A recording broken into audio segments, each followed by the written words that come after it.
Hello everybody and welcome along to the TraxionGG YouTube channel for what is our first hands-on preview of F1 23. Now we have been given a small slice of the game to try out and we're going to be trying it today, talking about mainly the new handling, because I've given this a quick go and I have to say it does feel very different to F1 22. So before I tell you more about this video, I am going to just jump straight into time trial. We're going to go F1 2023, we're driving the F1 cars, not the F2 or supercars in this video. We're going to go for the Red Bull and we're going to take it around the Hungaroring. So I'll see you on track to tell you more. Okay, so as you can see sitting here in the garage, this is a preview version of F1 23. You've got the watermark there, work in progress. So basically what I'm trying to say is this is not a review of any kind. This is first impressions of how this game feels to me to drive at this very moment. I'm going to head on to the track right now in a Red Bull. Now in this video I'm going to show you different camera angles that are available in F1. Obviously the main thing is going to be talking about the feeling of it.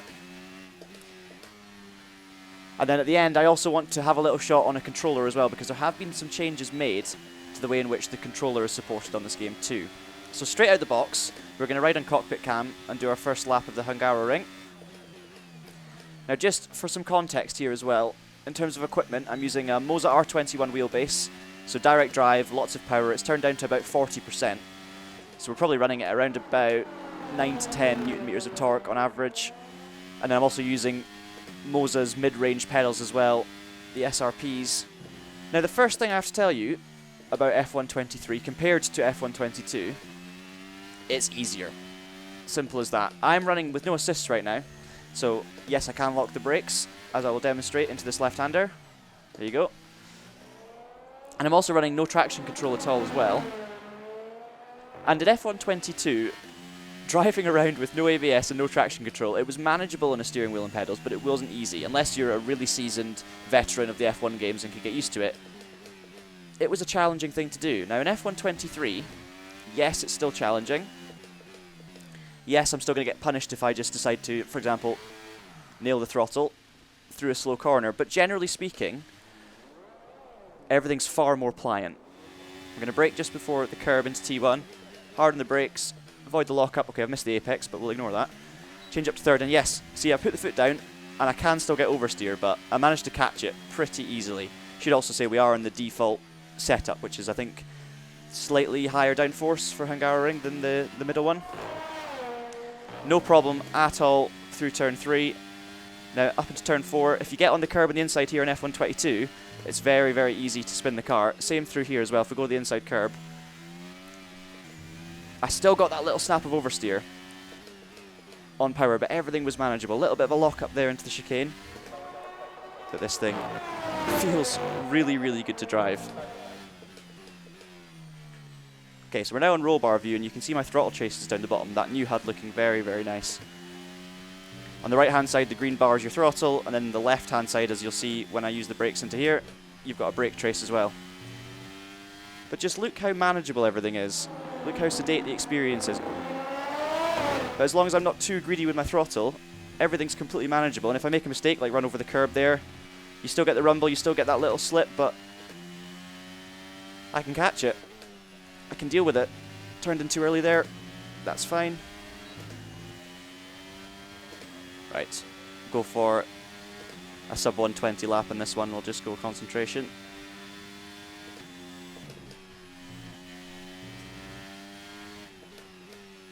Car is just so planted until it's not.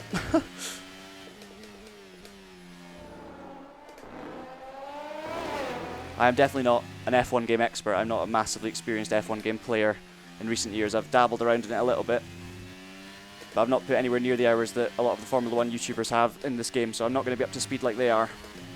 But this game is talking to me.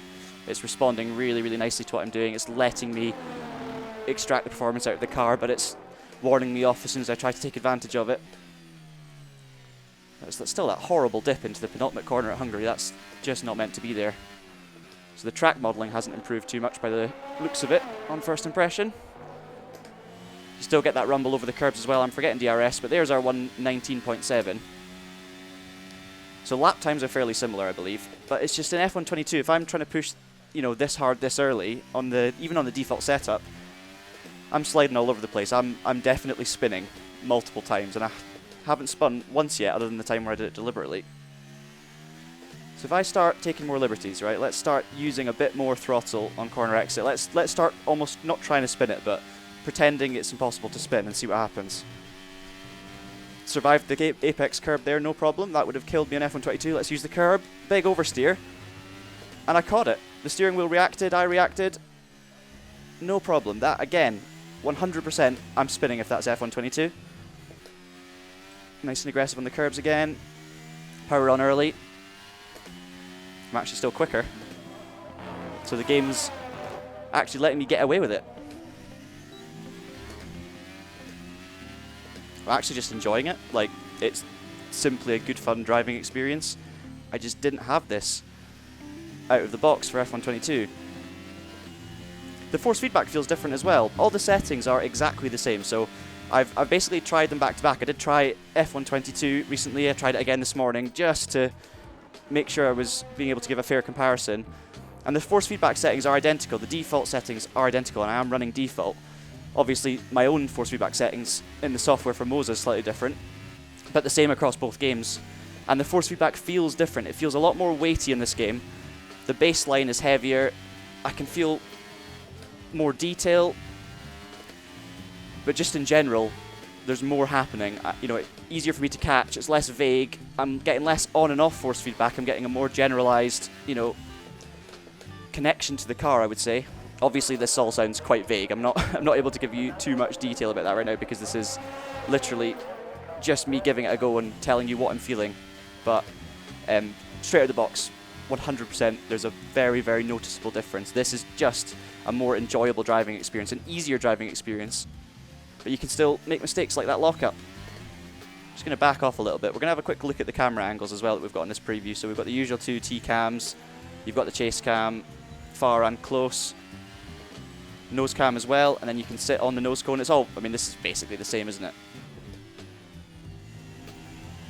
And then you've got this one as well, if you want to be a little bit closer to the front of the car. But yeah, all looks very, very similar to what we're used to. So how about we take a quick look at setups then? So we started off on the balance preset. I'm going to go custom and just try and make a few changes that would normally be made for somewhere like the Hungaroring. Obviously these are going to be pretty kind of guessed at changes. I'm not an F1 esports player, but we'll hopefully make it a bit better. Max camber, minimum toe. So it's interesting, in the setup menu, the suspension and roll bar soft to firm settings, you seem to have more leeway in what you can actually do. So that's a different scale, I like that. Okay, we'll give this a go. It might be completely different to what would work on F122, but let's just test it out and see, I guess. Okay, so we're clearly slower in the straight away, but great nose in the turn-in. Bit of oversteer on exit. Again, a bit greedy on the throttle. Oh, yeah, okay. So the rearward brake bias happening there. Car's definitely become more twitchy, a bit more aggressive, so I'm going to have to learn to manage that. But it seems then like the default setups are just very pliant and very comfortable, which is great. That's exactly what you need, because you want people, you know, who are casual players to come in, be able to throw on a default setup and actually manage the car and be reasonably quick. You don't need to be the quickest, because obviously you've got more to improve in your driving than the car at first, but it's a good sign that these default setups feel so comfortable. I mean, this is, you know, pushing me outside my comfort zone. It's clearly quicker when I get the hang of it. But my first lap's not going to be.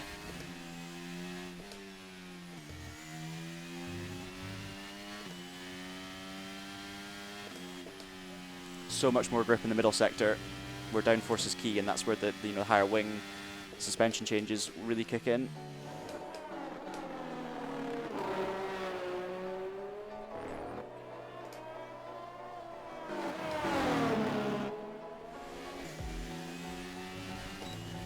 I mean, there's loads more time in my driving, but for sure we can get closer. I mean, the top guys will be looking at 14s, 15s around here. There's that brake bias kicking in again, just pushing the brake too hard. I've moved it very far rearwards, so setup changes making realistic feeling differences, for sure. But look at that, snap of oversteer in a fast corner, and it's catchable. Power on, over the curb.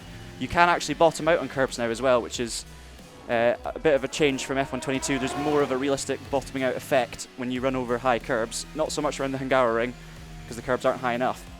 Oh, it's just a satisfying experience. It really is, and I'm not just saying that. More satisfying than last year's game, for sure, out of the box. There's an 18.3. I could keep going, keep finding little setup tweaks, find more pace, but I'm not going to for now.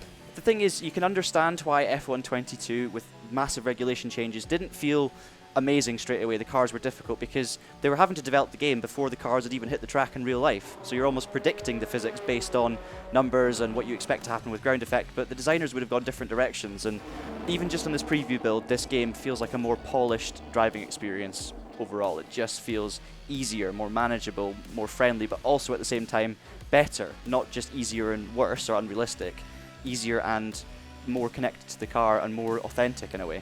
Right, very quickly to round things off, I'm going to plug in a controller and see how that feels, because there have been some changes in that area. So the controller's out, got it in my hands here. Now I'm not a regular F1 controller player, and normally if I'm using a controller in the F1 games, I'm turning on the assists.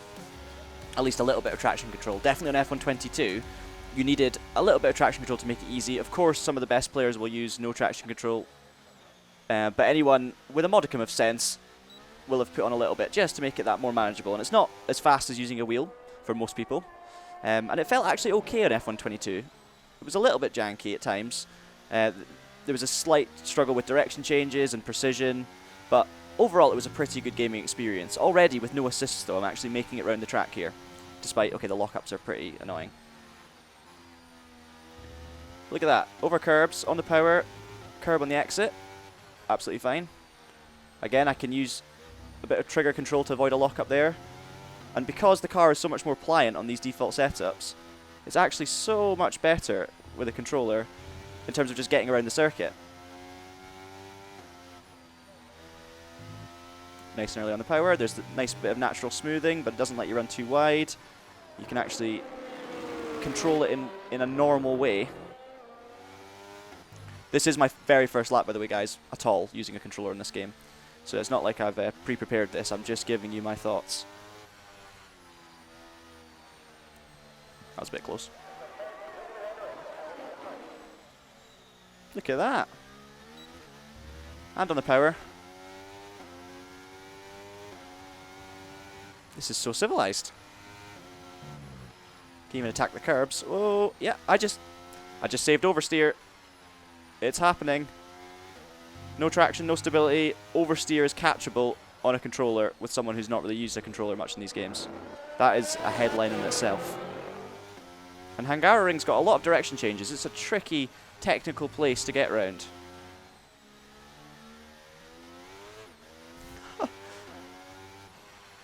Oh, I'm pleasantly surprised. Once again, there we go. Game helps me save the oversteer. Okay, I've run a bit wide and invalidated the lap, but still. Let's just try turning ABS and traction on, just to see how much I can push. We'll go medium. It's just easy. It's manageable. Still going to be tricky through the swimming pool section at Monaco, I'm sure. But look, curbs, no problem. Middle sector, hitting my apexes. Hitting more apexes than I was with a wheel. Anyway, guys, I think that is pretty much going to round off this video. We don't have time for anything else. But what I would say is keep an eye on the Traxion channel, and of course check out the More Traxion channel as well, because we've got more videos coming very soon. We've got some raw gameplay coming tomorrow from this game, both in 4K, Grand Prix mode time trial, and also in VR as well. So keep an eye on the Traxion channel, subscribe to it as well to not miss any of those videos. And on the More Traxion channel, you can check out a graphics comparison right now between F122 and the F123 preview, so make sure you don't miss that. I do want to hear what you guys think of how this looks so far. You're looking forward to getting your hands on it? I want to hear in the comments below, so do let us know. And until next time, of course, keep it pinned and have a great day.